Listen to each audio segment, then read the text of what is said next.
Hello, everyone, for that slowly is coming in. Good morning, good evening. We're just going to let some more people pop in here. And my goodness, what a beautiful, beautiful day, just packed with all kinds of positive love frequencies and lots of positive change happening. Just let some more people pop in here.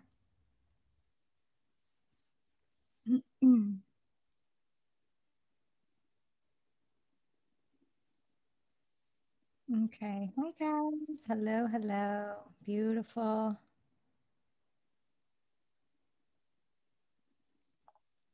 And then get this, I'm going to get this on Colin's page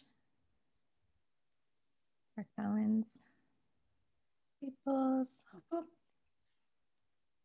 Oh my goodness, let's see. One more share. How do I get this out, you guys? Okay, 1 second. Share.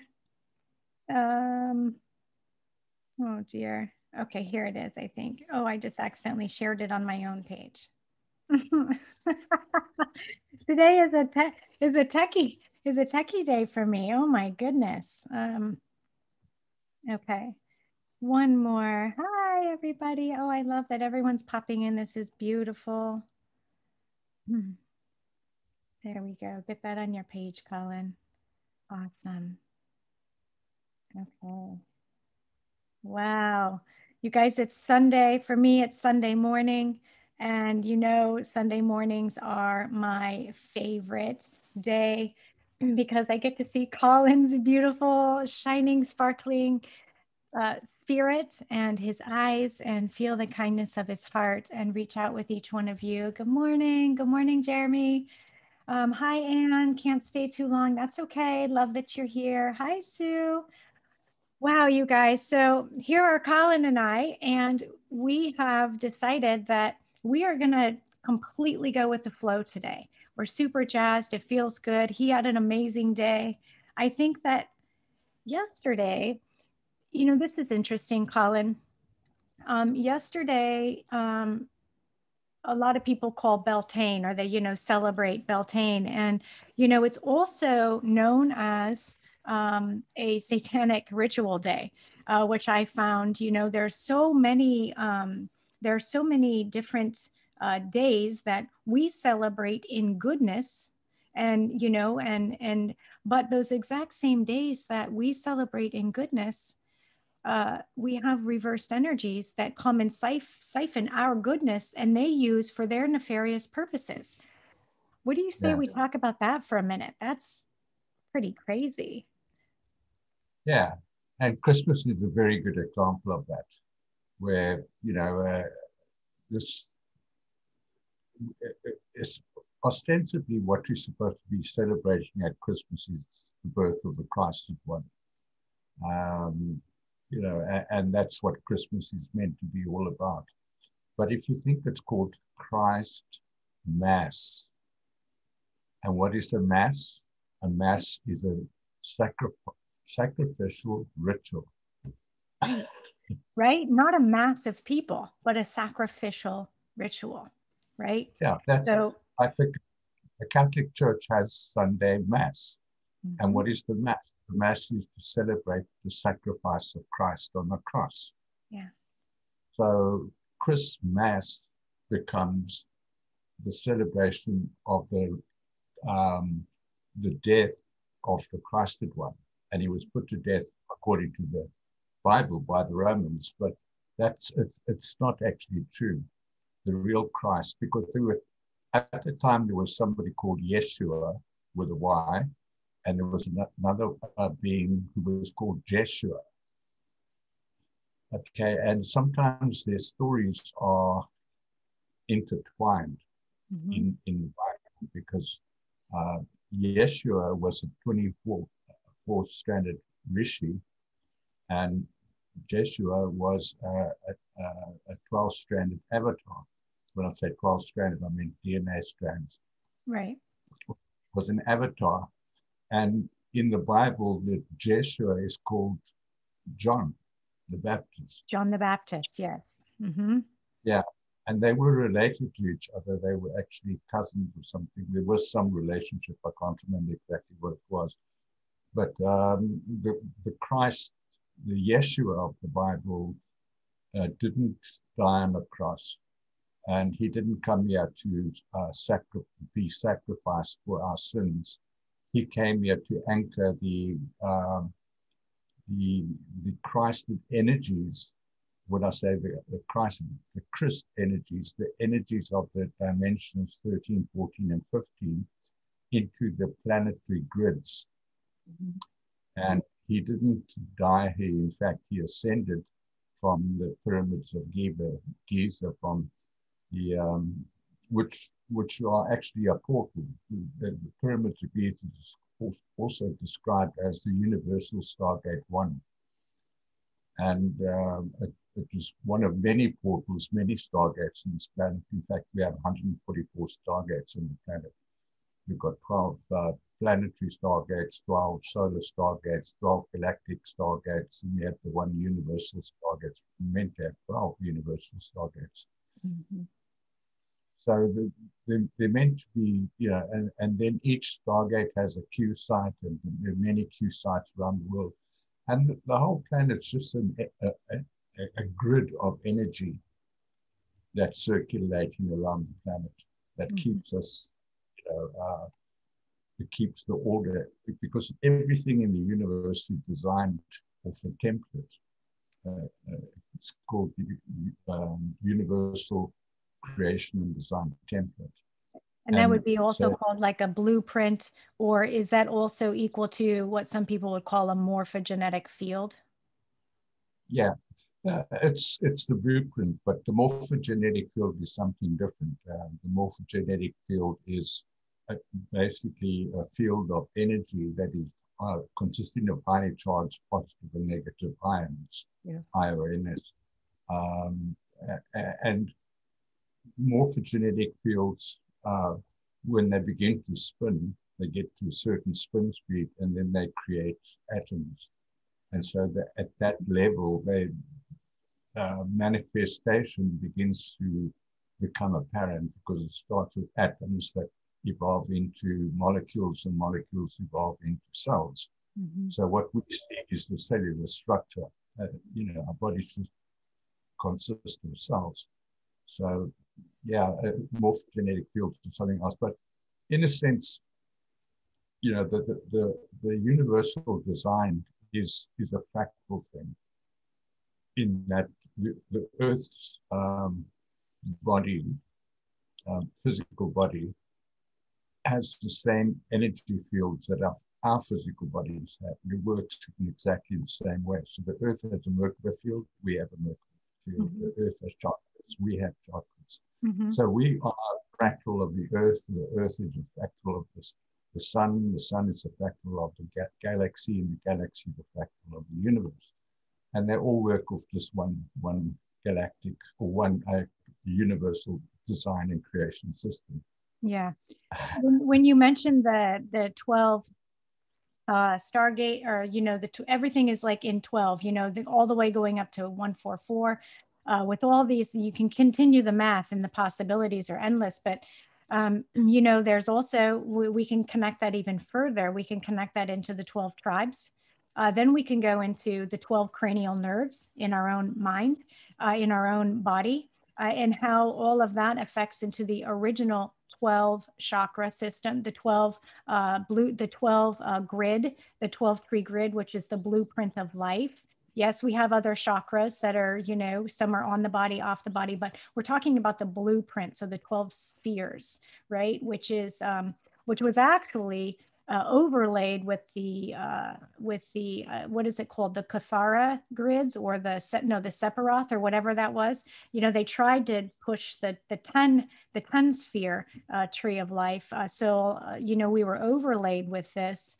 And Amari is saying, I wonder how come there aren't 13 stargates. well, we're not 13 stranded original angelic human beings. We're 12 stranded. And so it all has to connect into, as above, so below, inner to outer, outer to inner kind of a thing. But I think she's talking about perhaps Ophiuchus, which has been coming into our realm, right? And Ophiuchus is a representation, I think, is a representation of the risen Christ or Christ within the self. So we then become perhaps the 13th Stargate is a way to look at that as well. What do you think about that? Because I'm just tossing that out there. Yeah, it's it's here in South Africa, Europe, we have the metric system, which is based off a base number of 10. Mm-hmm. And in other countries like the USA, you've got you're still in 12 inches makes a foot, and 3 feet makes a yard. Mm-hmm. And the mile is 12 times one. I can't remember. 1,728 feet, which is 12 by 12 by 12. Mm-hmm, mm-hmm, mm-hmm. Isn't that interesting? Yeah. So I believe that the Sterling system that you guys run off is far more Christ-like than the metric system. Mm-hmm. The metric system is not well known. In fact, everything is based on the fingers of the hand, four fingers. Each finger has a separate digit. So that's where the 60 degrees came to, because it's 1, 2, 3, 4, 5, 6, 7, 8, 9, 10, 11, 12. Wow. I just learned something new today. That's fascinating. Yeah, and that's where the whole system of 12, if you look at the design of everything, it's designed off that system. Wow. And if you get 12 times 12 times 12 times 12 times 12, 5 times 12 is 60. Mm-hmm. So that's where the 60 and 90 degrees, that's where the measurement of angles started, by using that system of counting, just by using the digits on each hand. Wow. Wow. My mind is like, Now I'm going to go whole. It's making more sense to me now, because when I do session work with people, Colin, they'll show me angles and numbers, and they'll say correct at such a, they'll say correct at a certain degrees, right? And I'm like, okay, right? I don't question it. If it feels right, I'm like, okay, I'll make the corrections at that 60 degrees or 75 degrees, whatever degrees they're saying. But everything is about math, then often they'll take you into the platonic solids, making corrections there and stuff, but which is also math. And then they show there's like cubes, like a father's cube, a mother's cube, a child's cube. And then they go into the triangles. And I'll tell you what, like, I only passed geometry because my girlfriend was the TA in high school. Like forget about it. I would have never passed, but it makes sense when I'm seeing it in the energy world, in the body, right? It's completely different. So interesting. Yeah. Let's see. Jeremy is saying, so when your energy is in tune with the world's energy, are you then able to navigate Earth in a smoother fashion, a highly aware, tapped into type existence? When he says the world, I assume he's talking about the Earth. I would assume he's speaking of the Earth, yes. Yeah. When you're in tune with the Earth, the Earth pulsates. It's called the Schumann resonance. Okay, and it's meant to pulse. For years, it was pulsing at 7.8 megahertz. But now it's gone up to sometimes 20, 30 megahertz, which is extremely high. But Schumann, who discovered this, also discovered that the human brain waves, the brain waves coming off humans, is the same as the Schumann resonance. So when you're in touch with nature, and the Schumann resonance, your resonance of your brain will also increase. And that's been happening a lot lately. In fact, I mentioned to you earlier that it's been a high energy day for me today because I've been in touch with nature and I've felt that the resonance is like getting really hot. And I Yeah. think this is going to increase more and more because, in a sense, we we are going to be transmuted. Our bodies are going to be transmuted. Now, what is a transmutation? It's like when a worm starts spinning a cocoon and then sits in the cocoon and it lays there, and then eventually it emerges as a butterfly.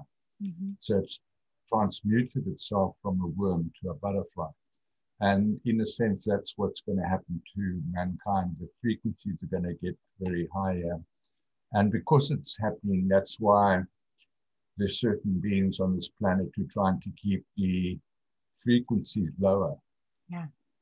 Because Yeah. they want to keep people in fear so that they don't actually feel that increase in energy and increase in brain waves. But not only that, what happens, our bodies begin to transmute as well. And in that transmutation process, we have something in our bodies called biophotons. And that are little lights in each cell. Each cell has a light, and each of those lights uses 1.5 volts of electricity. Mm-hmm. So you can imagine how much electricity is flowing through our bodies all the time.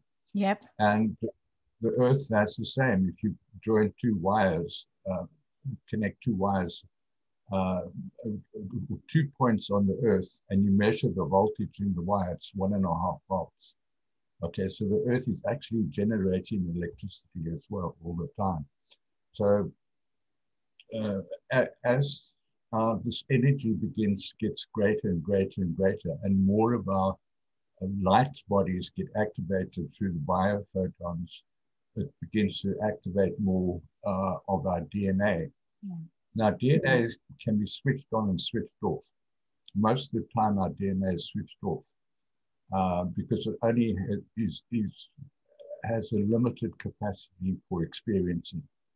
So it switches on and switches off. But as more and more of our DNA switches on, now what that does, it activates information, because energy is just information. It's bits of information.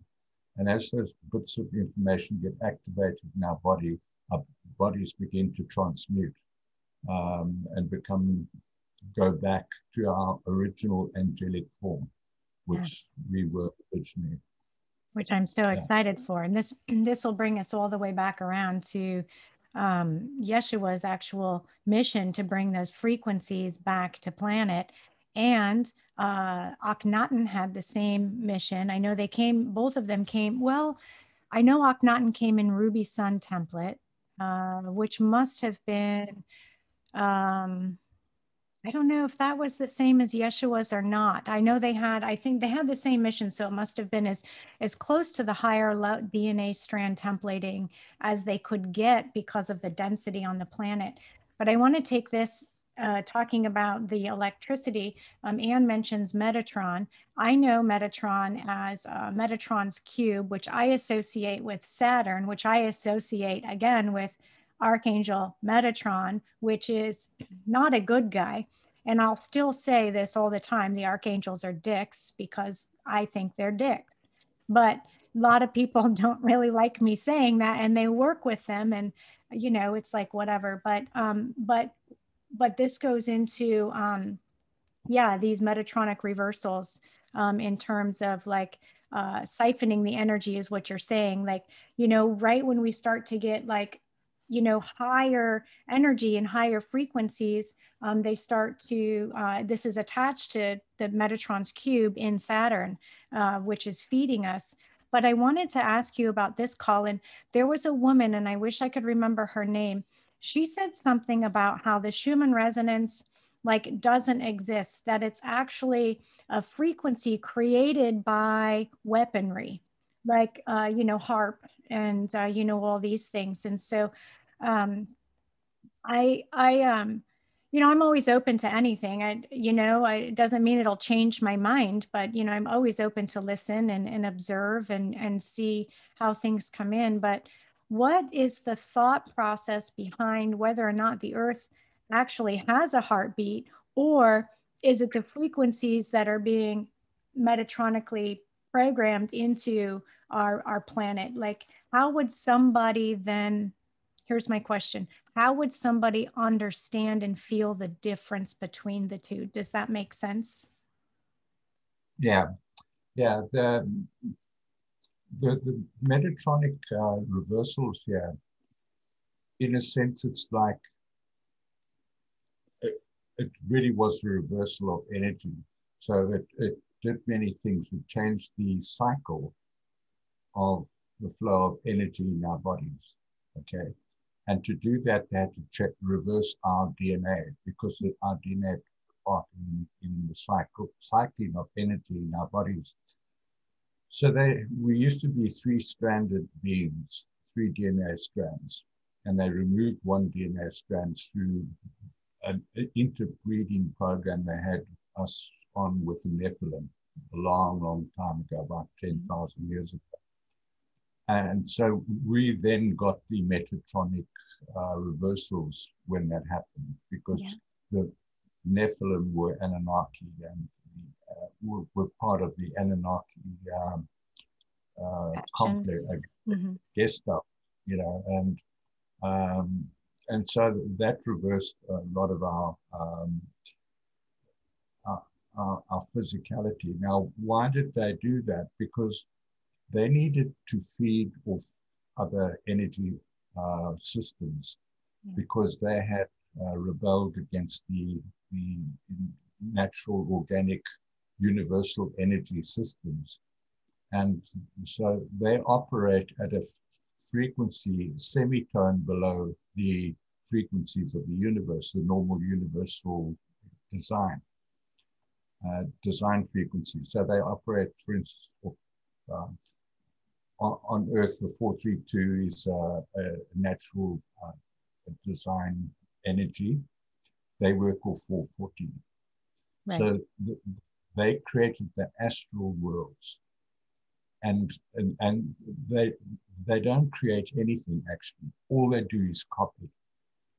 So they copied the design of the universe and just changed the frequency so that it would do exactly what the universal design does, but at a different frequency. So it created a parallel reality.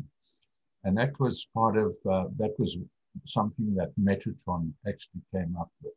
He was one of the angels who fell. And so they created that Metatronic reversal. They also created something called the Jehovah's seal, which has also played a big part in dumbing humans down. Yeah, it sure did. And then that's where they and there's a Jehovah's grids too, right? That they run their programming through. So much work needs to be done, but okay, continue. All right. Yeah, my mind just goes, oh my gosh, we have so much work to do. And the Jehovah's, that's the 666 seal. That actually is in the back of the occiput here in the ninth chakra, which is the mouth of God, which actually blocks organic knowingness. It blocks your cellular knowing because you can't stimulate your pineal gland with this seal on. So, yeah. And we are meant to be multidimensional beings, you know, and experience multidimensional reality. Yeah. So what they did with this reversal, they took one strand of DNA, which is part of the multidimensional structure, and they reversed it with two, which created the binary system. Yeah. And the binary system consists of duality. So people are just fighting with their duality here. Yeah. Whereas what we're meant to do is reconcile duality. That's in a sense what the crystal energy does. It reconciles different dualities, and it allows them to coexist side by side without, distinction between the two. And but we say, this is my truth, and that's my truth, and that's my truth, and that's not, and that can't be true, and this is, this is my belief. And so we bounce around in these, in a sense, in a like a frequency wobble, because we can't reconcile our goodness and our badness.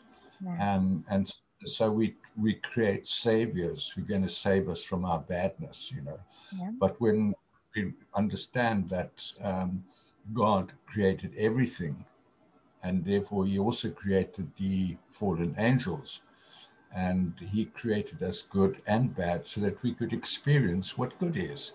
If you don't know what bad is, you never experience good. But He gives free will choice about what you want to experience. Mhm. But it's reconciling the goodness and with the badness that is the purpose that people have to come to grips with here. If they don't get that right, you can't just be all good. No. You can't just think all good all the time, Mhm. because when you experience a little bit of badness, when you have a trial, for instance, when you have some difficulties, you experience your duality, and that gives you an appreciation of what it's like when you don't have a trial. Or it also helps you to learn to overcome trials. And that's a very important process that we have to go through to refine our souls, is to experience badness, but not to see it as bad or good. It's just an experience, Just that it and the way, is. yeah. And, you know, there's no experience that we have that can't be overcome or that we can't deal with, because we have the power. You never given an experience that you can't handle.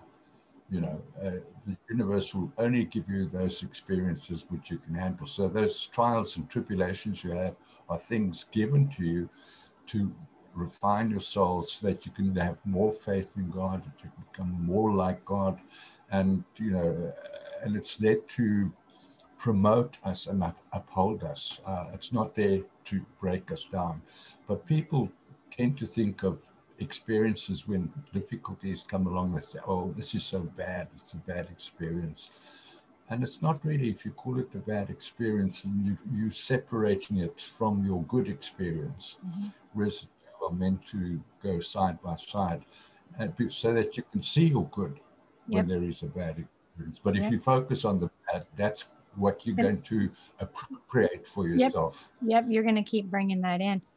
Being able Yeah, to, it's not easy for people to be in a position to understand duality, and they stay in a polarization. They don't know how to integrate, or that the light is the dark and vice versa, right? Like, it's very, very challenging. And so for people who have gone, like, currently everybody is saying, not everybody, but there's a large consensus that the planet is going through its dark night of the soul. Well, for those of us that have gone through a dark night of the soul, you don't go through just one. What happens is you go through a massive one that makes you go, what the F and D flippity flip has just happened to my life? And it's really, really hard. And you pay the consequence for the choices you make during this dark night. And then subsequently, you're going to have more. But the good news is they get easier. Why? Because you're beginning to understand polarity and duality, and you're beginning to integrate that bifurcation. So you're no longer separating, you're integrating, which then turns on that trifold flame, or the existence of what was that three-stranded DNA. That's how I see it. Um, yeah, you explained it so well. Um, you explained it so well. The Tower of Babel. Yes, I just did a meditation. I did a Tower of Babel meditation in my shielding course. And I think it kicked some people's butts. Like, they had to take a break for a little bit. It's so funny. I did this course in like a 7-day stint, like you rested 2 days.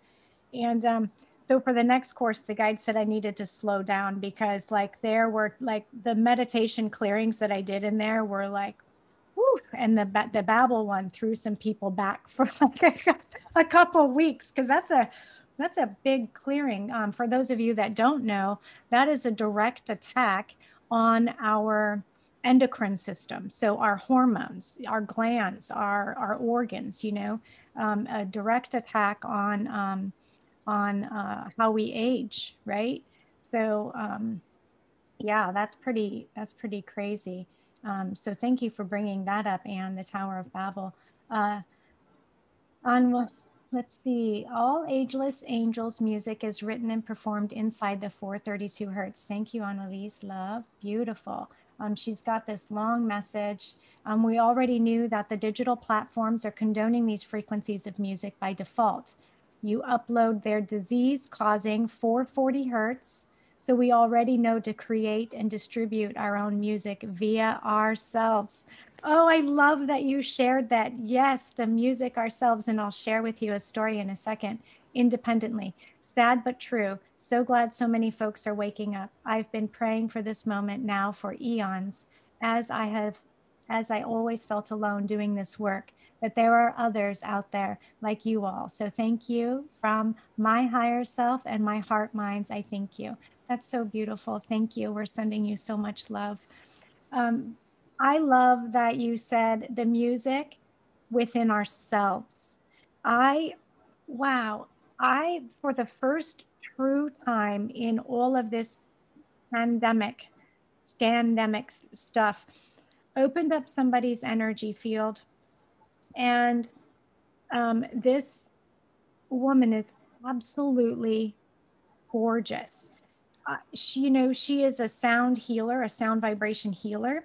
And I've been hearing it's going to be the vibrations, it's going to be the frequencies, it's going to be, this is what's going to heal. And when I opened up her field, I have, like, I'm getting chills, like talking about this. It was like fields and orbs of light coating in the most beautiful rainbow frequencies, like colors I don't even know to be true with my own eyes. And I thought, oh my gosh, this woman is like, she is like orchestrating, she is holding these vibrations, creating the music within herself and sharing this like she shares it, like you share your information, Colin, like just openly and lovingly. And it's, gosh, it was like, I literally was speechless opening up her field when I saw that. I thought, oh my gosh, this is absolutely gorgeous. She's beautiful. Um, Let's see. Yeah, lots of hi guys. Oh my gosh, great conversations going on. Thanks for the answers from the peanut gallery. People are all, they're all chatting with each other in there. This is so beautiful. Um, and going back into the third strand DNA, what are your thoughts, Colin? You know, people suggesting that well, that Lemuria really is a dimension that still exists. It's really, you know, something we just don't see with our eyes. And so they were at least three-stranded, right? So being able to move from third dimension to fifth dimension at will. My theory with all of this awakening happening is that those of us who are doing the work, integrating the polarity and igniting that trifold flame, are going to then be able to move in and out of from third to fifth dimension. What are your thoughts on that? Just like the Lemurians did. Yeah, in order to do that, you have to reach a certain vibration, level of vibration, because each dimension is just an octave of 12 musical notes, if I can put it that way. Like in the piano, you have 12 notes form an octave. And we are in a third dimension, but each dimension consists of 3 octaves. So when it's like that's where music of the soul comes from, because each octave has a unique sound, and sound creates form. So the form that we have is created by the sound within us, the magnetic waves within us, because sound is magnetic and magnetic waves. So as we build up these frequencies within our own souls, and each frequency also has a relationship with a time matrix. Okay, so I experience in the first three dimensions, which consists of 33 notes, 36 notes, 12 notes times 3, 36. Between each, and that's also called a density, because that defines that those frequencies define the density of matter within that three-dimensional system. And so when you go to the next higher dimension, which is dimensions 4, 5, and 6, you're going into a different density, but also a different thought like wavelength.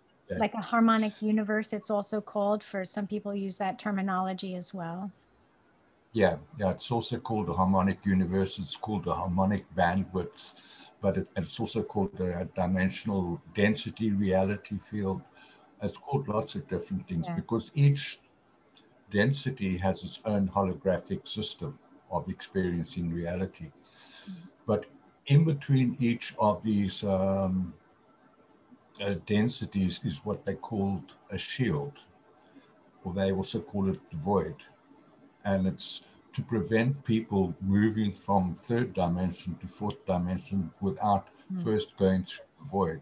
Yep. Because when you go through the void, the void will check the harmonics of your soul and your energy system. And if you don't have this frequency capability to go into the fourth dimension, you won't be allowed in. It's like the passport control.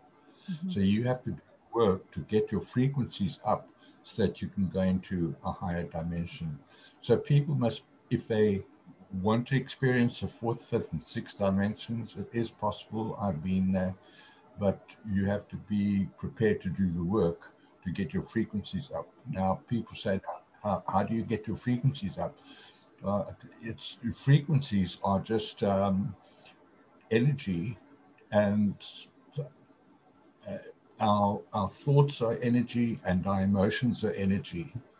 And while we having low frequency thoughts, they are literally, they're measurably low frequency. Each emotion has a frequency attached to it.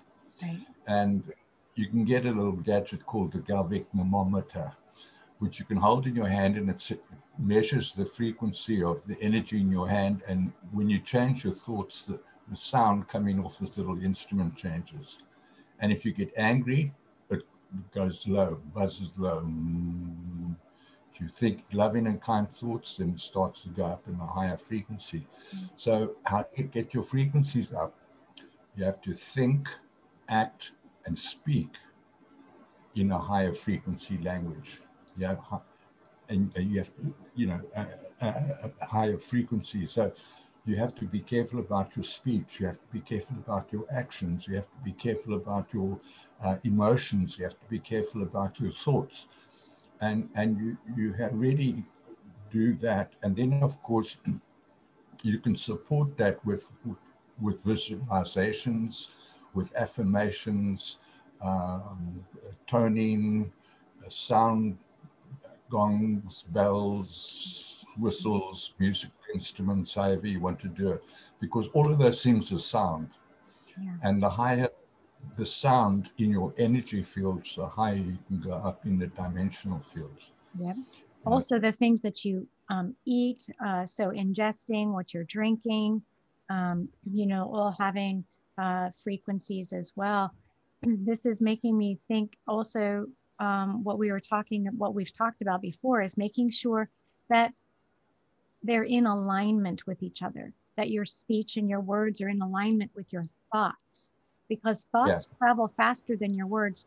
Thoughts are actually traveling before they hit your thought, like before they hit your mind and you think it. So, it's like it's being an expression of these things and being in complete and total alignment. This is also how we self-correct. And, listening to Colin over and over talk about these emotions and, having dismantled fear in my own energy field and awareness, It's self-correcting. Even when you feel angry, it's okay to be angry. It's okay to be mad. It's okay to feel these things, right? But the key is recognizing it and going, oh, I recognize you, and bring it back into neutral, right? And understand how it affects everyone around you. We're energy transmitters and antennas, and when we are in a position to understand how this works and understand how our multidimensional bodies work, we then become responsible for other people who don't know how to do this. So our emotions and frequency can actually affect other people. So if you're raging pissed or super happy, you have the ability to change the entire environment, um, Yeah, just by being present. So being yeah, responsible. Can you talk a little bit about that, about how that is, because that's a massive transmission. yeah. Well, it's not so much what goes into your body that changes your frequency, it's what comes out of your body Mm, that okay. changes your frequency. So your thoughts, your words, your actions towards others. I had an experience on Friday night. I went out to a local pub. They had a band playing, and I enjoyed the last evening, so I went along and listened. And one of the young ladies there came to me and said, "Can I speak to you?" And I said, "Sure." She said, "You don't know how much you don't know what effect you having on me and my friends. She said, because you changing our lives." Mm, I was, what? I was doing nothing. I was just being myself. But that's what happens. You are unaware of the effect you're having on other people just by having these high frequency actions, high frequency words, high frequency emotions, by not falling into the trap of, supporting other people's negativity, but just staying separate from it and just, supporting yourself and your own positivity, mhm, your positive emotions and positive thoughts. And when we got into it, she said to me, because we can see how positive you are, and you never get angry, you never get upset. When people insult you, you don't get upset. When people speak badly about you, when they laugh at you, you don't get upset. mhm. Right? Well, look, it's none of my business what they think. That's what I tell my kids, Colin. I say, what other people say about you is none of your business. Yeah, it's what I think about myself that really matters, not what other people think about Mhm. me. And I think as we raise our frequencies, we think we live in a solid matter world, but that solid matter comes from waves of light and sound. You get the waves of light and sound that create a spark. That spark becomes a quantum field of positive and negative quanta. The quanta then generates what to spin, and that becomes a morphogenetic field. The morphogenetic field becomes an atom, and the atom becomes a molecule, and the molecule becomes a cell. And everything we see is the cellular structure. So where does that matter come from? It comes from energy waves. And if we understand that we're holding a certain energy, we can affect matter. Yeah. We can affect other people's health. We can affect their well-being, their feelings of, and we can even affect their emotional bodies and thought, um, their brain waves. We can affect that. And so, and I've said this many times on on shows like this, that we have no idea how powerful we are. No, we really don't. We really don't. It's, people talk about, the power of prayer or the power of healing, the power of placing your hands. Um, and, I do think that having a physical touch is a million times more powerful than sending energy. However, it can be exactly the same when someone is vibrating at the frequency to do so, right? But Yeah. I, I like your example of changing for the positive. I'm gonna share a story about changing for the not so positive. Like I used to sit in traffic and drive to work or whatever. This was way back before I was doing, healing work.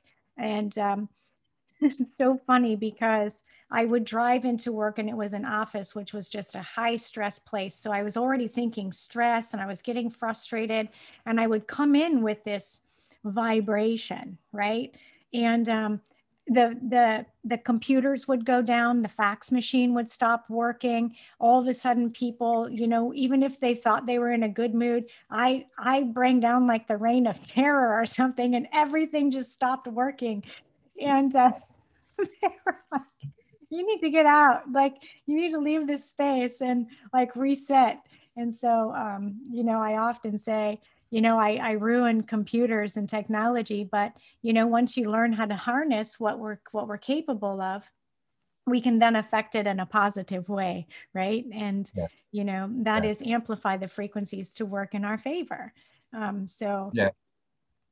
kind of Because fun. as above, so below. So however we treat ourselves, we're treating Mother Earth. Hmm. And however we think, what we feel goes out of the wave of energy, and the waves come through us and they go into the Earth's grids. And so we are an energy system together with the Earth, passing our energies into Mother Earth and receiving her energy. And that's how that energy system works. And if we are passing positive energy into Mother Earth, of course, as waves come from somewhere, they're going to go somewhere. If they pass through you, they go to the next person or next thing or the next conscious being. And so trees will pick it up, flowers will pick it up, animals will pick it up, fish will pick it up, birds will pick it up. And it creates more well-being for the planet, and it creates more goodwill, not only amongst people, but about everything else. So I just know how powerful we really are, and so I implore people, just we're going to go through a massive change of consciousness in this planet, and of course we all have free will, and the universe gives us free will, and it will never go against our choices. So if we don't do this consciously and choose to do it, choose to do the work, when the time comes for us to leave, some people just ain't going to be ready, Yeah. and that's going to be tragic. It is going to be tragic, but at the same time, they make their choice, right? Through a series of Yeah, free will opportunity. And, I think this is like a prime example of why we share what we share. We have this knowledge and this ability to help people understand that they're electromagnetic, multidimensional beings, and that we share a consciousness. So, of course, it's in our best interest as well. Not saying that, this is a service to self, this is a service to others when we're dealing with the collective, but, understanding that not everybody has access to this information. They just don't know, yeah, and some people say, yeah, oh, there's a bunch of idiots or a bunch of stupid people. Wow, you're dumb, you're ignorant. And it's like, no, they just don't know where to go or how to access the information. So the more the merrier, sharing as much yeah, as they can and let them discern on their own. At least they've been given information. yeah, yeah, yeah. And it's pe- people actually don't have to hear this information because it's already within them. Yeah. But what we do is just remind them so that they can remember it, Yes. because when I was breaking up my eyes, I said to him, how am I going to learn all this? He said, you don't have to learn it. You have to Yeah. remember it. Yep. That's what I like the word oftentimes when I write remember, I write capital R-E, remember. Yeah, yeah, Remember. And it's so interesting when something is in alignment or something feels true. it's like you're talking about how our cells are, photon, uh, and it's like you feel your body light up. You feel your cellular, that's called cellular knowing. You can feel Yeah. them like these little lightning bugs, right? That just are like, I remember this. Oh my gosh, this is amazing. This is truth. This is truth, and Yeah. yeah, it's like it's through our entire body. You're right. It's in our bones. Uh it's in everything. And once we're able to get in tune with all of that, that's how we heal. Um Yeah. our traumas, that's how we heal and ancestral lineages and ancestral traumas. Uh that's how we heal timelines you going because we're in a holographic universe. And, don't get too caught up on the fact that it's a holographic universe. You're still a human. I mean, you're still a spiritual being having a human experience. But part of that is waking up to the fact that, we can track back, go back in time and say, okay, well, April such and such, back whenever. And you can actually go back to that time and place and send healing energies and make corrections in the timeline, and it Yeah. comes back and has then recorrected everything front and back concentrically, right? And it's fixed, and then your only job from there is to stay Yeah. awake and open and focused and out of polarity, right? So something else can't plug back in. Yeah. Because we just information, really. Energy is information. Mhm. And so when I woke up, I was my higher self was reminding me how it works. And then I said, well, how do I go back and heal those traumas of the past? And he said, go back as far as you can remember and then deal with those issues in your mind. Think about them. And if there's was any trauma, deal with that trauma, in this time, but remembering it, because time is an illusion. Yeah. Okay. And the memories are just information, and you can change that memory. It's like recoding yourself, Yeah. dealing with milestones that exist in your body because of that trauma. So I did that, and I went back, and eventually I got to the age of 1, and I could remember how things that happened to me when I was 1 year old. And I Mhm. remember lying in a pram and someone sticking a bottle. I had a pram with a kind of a veil over it, and then this lady lifted the veil, and it was a black lady who was my nanny at the time, and she stuck the bottle in my mouth.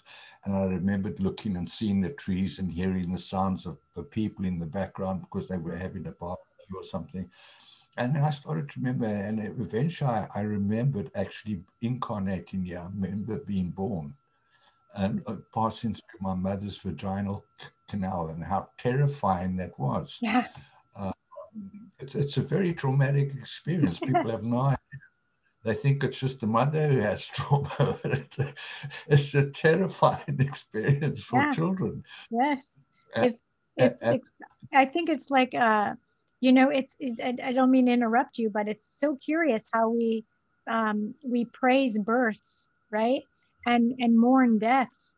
And it's like I think we should be mourning the indoctrination of the soul, you know, being tortured, squeezing through this dark little canal, versus being able to choose again what you want to do. But anyway, sorry to interrupt you. Yes, it's traumatic. yeah, no, it is. And so I had to think about it, and how I thought about it was going down. I was in Disneyland many years ago with my children, and we went down these terrific water slides. Mm. And it's terrifying because the one was, I think, 400 and something odd feet high, the highest one there. And then you slide down the slide, and then you hit water at the bottom. And I kind of thought about that experience, and coming down the vagina canal was almost like going down that water slide. Oh my God. Oh my goodness. Oh my goodness. My that's a great example. My now 18-year-old, she remembers being born. She used to say when she was little, do you remember when you pooped me out onto the toilet? And I thought, what in the frick is she talking about? Well, I was on a birth stool, which Right. would maybe look Okay. like a toilet. And I thought, oh my gosh, she remembers coming out. Uh, like she remembered that. And I was like, oh my gosh, the kids remember so much. Um, Yeah. one of the best things I have found, Colin, is really going back in your mind and going back and imagining the room that your mother was in or wherever she was. And when the baby comes out, going back and whispering to yourself, God never left you. You are not alone. I am here for you. And just letting that baby know, I love you. God loves you. We are all here for you. And, send like a true blessings and an awareness to that time and place when you came out, when you were birthed into the world. And Yeah. it changes a lot. It really changes a lot in your healing process. Yeah. Yeah. No, I experience a lot of the, things like I played a sport, and so you often get sports injuries, and but I never really had that many traumatic experiences as a child growing up. And then thinking back on it, I was actually sort of, that's quite remarkable that how trauma free my life really had been up to that point, Yeah. And the biggest trauma was being born. Yeah. Yeah. Yeah. Wow. Something to think about. I had my largest, well, not my biggest trauma, but a very traumatic incident is I broke my femur at a very young age, I'm 3 or 4. And back then, they put kids, I was in a full body cast. Like, I was with a bar between my legs and, all this stuff. So that was very, very traumatic. And uh, yeah, lots of stuff there. We can get into that some other time if, talking about healing abuses, because um, there's a whole long story that goes behind that. But, um, you know, going back in time and witnessing in neutrality and sending love to, all parties involved and, just all that stuff, it makes the biggest difference in your heart and in your spirit today. And I know that we're running out of time, so we probably aren't going to be able to get into this, but one of the things that you brought up, Colin, was being in harmonic universe 2 or density 2, which is 4, 5, and 6. And at some point, I'd like to talk about this. Maybe we can do this next show because one of the most problematic overlays that has happened to humanity is the astral realm. Okay. And so I want to talk about, and again, we'll do this next week because we're really at time, but I want to talk about the fourth dimension, the astral realm, right, versus their overlay, right? Does that make sense? And how we can clean up, like somehow, how they've connected their astral realm to harmonic universe 1 and how they are these connected? Is it 1? Is the astral realm really harmonic universe 1, or is it up in harmonic universe 2? So, just getting some lay of the land and some understanding for people, because a lot of us now are dismantling the astral realm and gaining control, whereas this is where they have total and complete control in dream state for many of us, and also for healers that are getting caught in what I call the false white light matrix, and how we can identify that and dismantle that, or rise above it, bypass it, these kinds of things. I don't know. What do you think? Do you think that'll be a good chat? Yeah. Okay. Let's do that next week. Okay. Uh, we'll talk about that. We don't have to uh, talk a lot about it, just touch on it as people are learning, right? So, yeah. all right. Now, I think once people learn how the universe actually is meant to work, they'll understand fully how the astral works, Yeah. because the astral just copies a copy of the universal system, but just works on a lower frequency. Yeah. So it and it does that on purpose because the fallen ones just want to control and build their empire in the astral worlds. Yeah. They because they have to invade us through the astral worlds in order to feed off our energy. Okay. And when we're in low frequency energy, I did a post this week called The Inflammation of the Soul, and how our soul becomes inflamed by negative thinking and negative emotions. And what that does, inflammation is heat. Yeah. And when our souls are heat, that feeds the fallen ones because that gives them energy. It You does. see, It does. Yeah. Wow, that's amazing. And when we go into all the different aspects of the body, physical, mental, emotional, spiritual, and then think about this for a minute, and I'll leave everybody with this, but in each of those aspects, there's all of the aspects of the organs, the cells, the blood in all of these big pictures. So it's not just inflammation in your physical body, not just inflammation in this one little part. This is like you're dealing, I mean, we're talking about, and what you're talking about is spiritual inflammation, which goes into a whole nother realm of all of the things that is an exact replication of not only your body, but the planetary body. Not only the planetary body, but the universe, the galaxy, the other, it's like, it's massive. It's massive. And, it's not like they just jump right in, into this little tiny piece and, feed and siphon a little bit here. This is like, these are big structures that we're taking down and learning to recognize. yeah. So they've got a very large feeding field,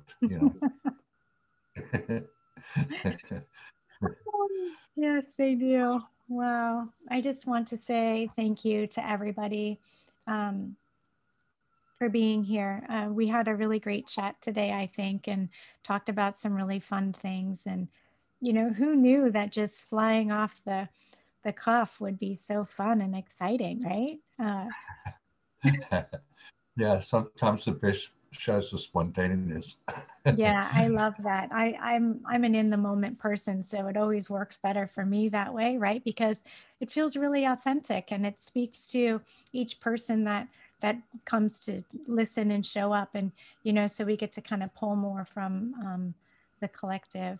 Colin, you guys. Colin is an amazing author and teacher. He has classes out there. Where can we find you, Colin?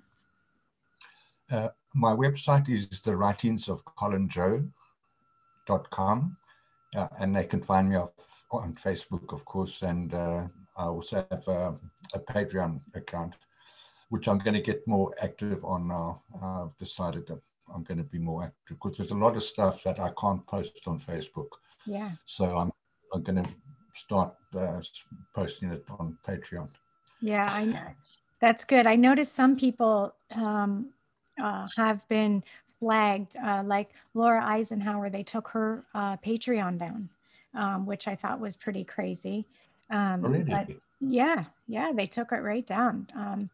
They're a little bit relentless, but it's a good place to start and slide by anyway, right? So, um, yeah. So, all right, you guys, the writings of colinjoe.com. Also look for him on Facebook, and he is on Patreon, and as well as I noticed you have a YouTube. So check those out, you guys. And yeah, I love you, Colin. Thank you for being here with me. It's great to be with you and with all the guests, and look forward to next week. Yes. I'll see you later, alligator. Yeah. Bye, guys. Bye-bye.